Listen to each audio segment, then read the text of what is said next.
Pois bem, pessoal, então, após falarmos sobre o princípio do devido processo legal, eu apresento para vocês um princípio que é muito importante também para a nossa disciplina, que é o princípio da eficiência. Então, para que o processo ele seja devido, ele tem que ser, obviamente, eficiente. Então, esse princípio, ele representa um dos pressupostos, né, do devido processo legal. E onde é que ele está presente, né, no nosso texto constitucional? Ele resulta, no caso, da comunicação, da combinação entre dois artigos da nossa Constituição. O artigo 5º, né, inciso 54, e o artigo 34, desculpa, o artigo 37, o caput. O artigo 37, o caput, ele fala sobre os princípios da administração pública. Então, na administração pública, ela é atravessada por 5 princípios, né? No caso, previsto no caput. Nós temos a legalidade, nós temos a impessoalidade, a moralidade, a publicidade e a eficiência, né? Então, a administração pública e o poder judiciário, ele é um órgão, ele pertence, né, à administração pública, precisa atuar por meio de todos esses princípios da administração pública. Aqui agora eu estou destacando o princípio da eficiência. Então observem que ele reflete, né, o princípio da eficiência sobre o exercício do poder judiciário, que pode se dar de duas formas, né, esse exercício. Tanto em relação à administração judiciária e em relação, né, de forma mais específica, em direção a um processo, né, a um processo específico. Então, nós não podemos, né, confundir efetividade com eficiência. Por que não? Porque a efetividade, ela consiste em reconhecer o direito afirmado judicialmente pelo processo, né? Enquanto a eficiência, ela diz respeito a quando o processo satisfaz esse resultado, né? Então, um processo, ele pode ser efetivo e ele não foi, pode não ser eficiente, né? Então, acontece situações que ele consegue alcançar, né, o bem jurídico que está sendo tutelado e ele, por outro lado, não foi eficiente. Eu lembro quando eu estagiei, né, no Poder Judiciário, na vara da infância e juventude, havia um desespero, né, quando tinha um juiz que ia substituir, né, a nossa magistrada quando ela entrava de férias, porque ele tinha uma fama, e ele foi meu professor também, né, da faculdade, né, não vou dizer o nome para não expô-lo, mas ele tinha a fama de ser um pouco lento, né, nas suas decisões. Então, por exemplo, uma ação de alimentos, né? Quem tem fome tem pressa. Então, demanda-se, né, uma máxima eficiência para quê? Para que o direito ao alimento seja garantido. E na vara desse juiz, né, havia uma fama que um processo de alimentos que na vara, né, da juíza X, né, que haviam duas varas de família lá em Ilhéus. Uma juíza, um processo normal de alimentos durava uns 6 meses no máximo. Na vara do juiz que eu tô falando para vocês, que não era muito eficiente, né? Durava 1 ano e meio, 2 anos. Então as pessoas ficavam desesperadas quando o processo era distribuído, porque é sorteio, né? Quando você entra com ação, é sorteado, né? A vara que vai ser distribuído. Então quando caía nessa, muita gente pedia até a desistência para tentar distribuir mais uma vez. Então observem, né?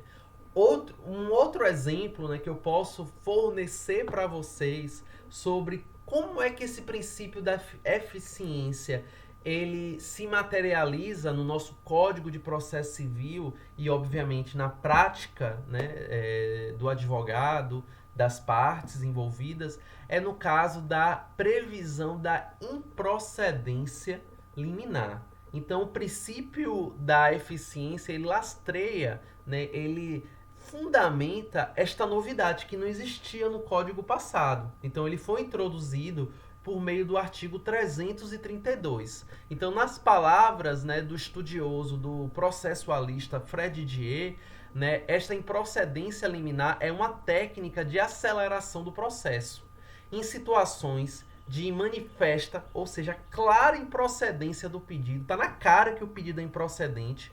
Né, o legislador ele dispensa, né, quem elaborou o novo Código de Processo Civil dispensa a necessidade da citação, né, do demandado, do réu, do requerido, autorizando que se profira o julgamento a ele favorável, mesmo que ele não seja ouvido. Claro, ele vai ser favorecido para quê? Né, vamos perder tempo com todo esse rito processual, né, se ele precisa de, né, que se dê eficiência, né, que se garanta eficiência. Então, a improcedência liminar do pedido é, assim, uma hipótese especial de julgamento antecipado do mérito, sem a necessidade de citar as partes. Então, aqui eu informo para vocês, né, um exemplo no Código de Processo Civil, no artigo 332, de como esse princípio da eficiência encontrou lastro no ordenamento jurídico,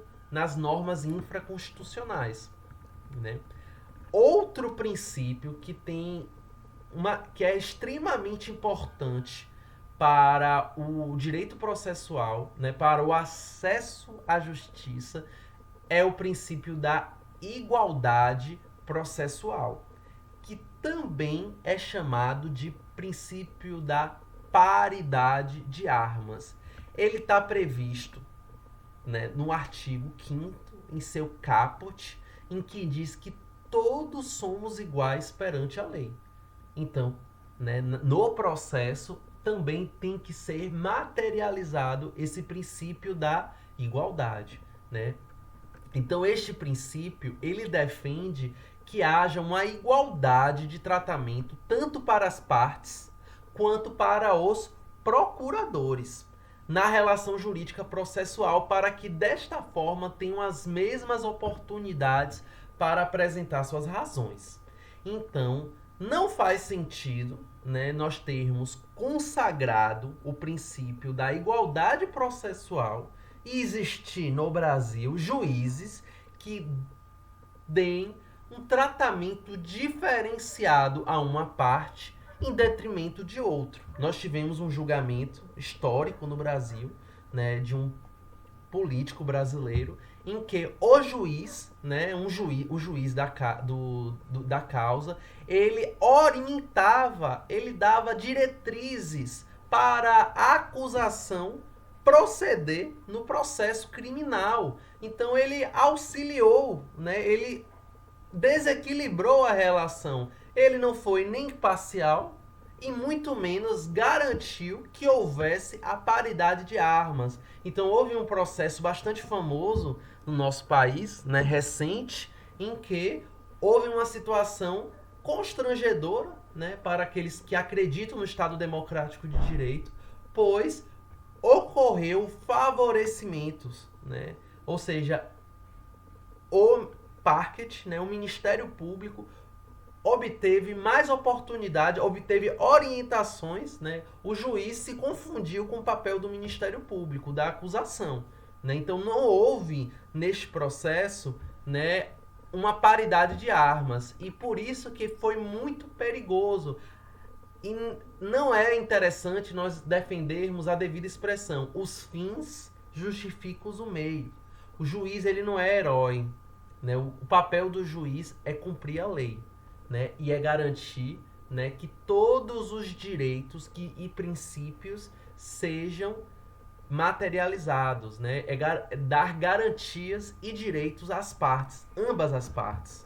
Né? Independente se ele já tem um pré-julgamento, ele tem que pedir seu afastamento do processo e dar espaço para outro magistrado ou uma juíza que não tenha, né, o seu juízo de valor previamente formulado ou que não tenha interesse no resultado do processo, né, virar ministro, né, ou fim virar governador e assim por diante. Então, observem, né, que além do artigo 5º do caput, nós também temos a previsão da igualdade processual no artigo 139 do Código de Processo Civil, né, em que diz, né, que o juiz ele deve assegurar às partes igualdade de tratamento. Então, esta igualdade, ele tanto se refere à igualdade formal, assim como à igualdade material. Mas há uma predileção pela igualdade material. Como assim, professor? Você está dizendo que estamos advogando pela desigualdade, né? Pelos privilégios? Não. Né? Segundo uma expressão, né, que ficou conhecido nas palavras do Rui Barbosa, deve-se tratar de forma desigual os desiguais na proporção em que se desigualam. Ou seja, na vida concreta, há pessoas que estão em situação de desigualdade. Por exemplo, uma grande empresa e um consumidor. A Oi e a pessoa que adquire o serviço da Oi, o Itaú e a pessoa que compra o serviço do Itaú, o empregador, o empregado, né? Então, às vezes, né, o ordenamento jurídico brasileiro, como a gente vai ver aqui agora, prevê situações em que deve equilibrar as relações, né, inclusive no âmbito do processo, tratando, né, com desigualdade, mas para alcançar uma igualdade, né? Então, tratar de forma desigual os desiguais na proporção em que se desigualam. Por exemplo, os prazos dilatados para a fazenda pública. O Estado, quando é parte, né, União, município e Estado membro ou Distrito Federal, são os entes políticos da República Federativa do Brasil, são pessoas jurídicas de direito público, né?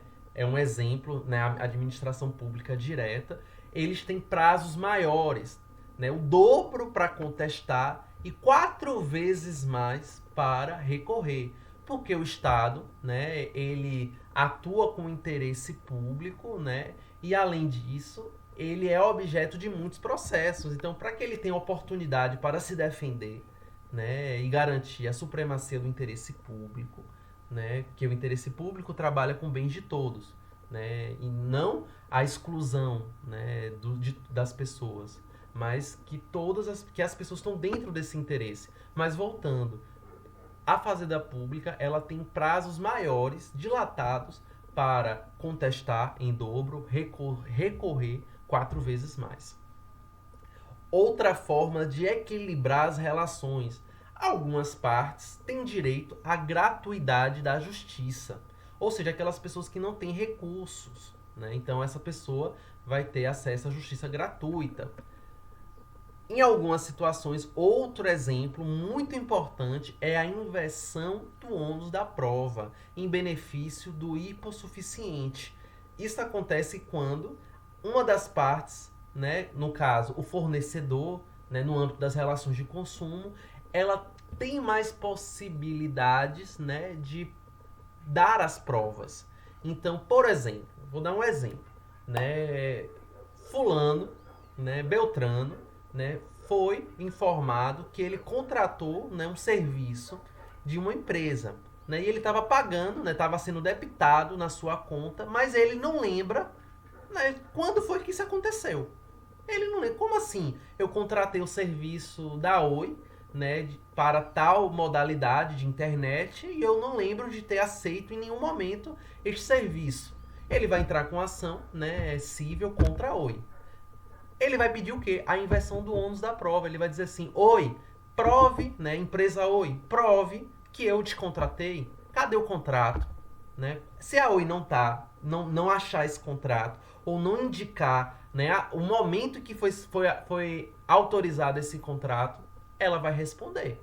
Né? Então não foi o autor, né, que se sentiu lesado, que teve que provar que não contratou. É a empresa que tem que provar que aquela pessoa contratou seus serviços. Porque há uma inversão do ônus da prova. Encerro aqui, né, essa segunda parte da nossa aula.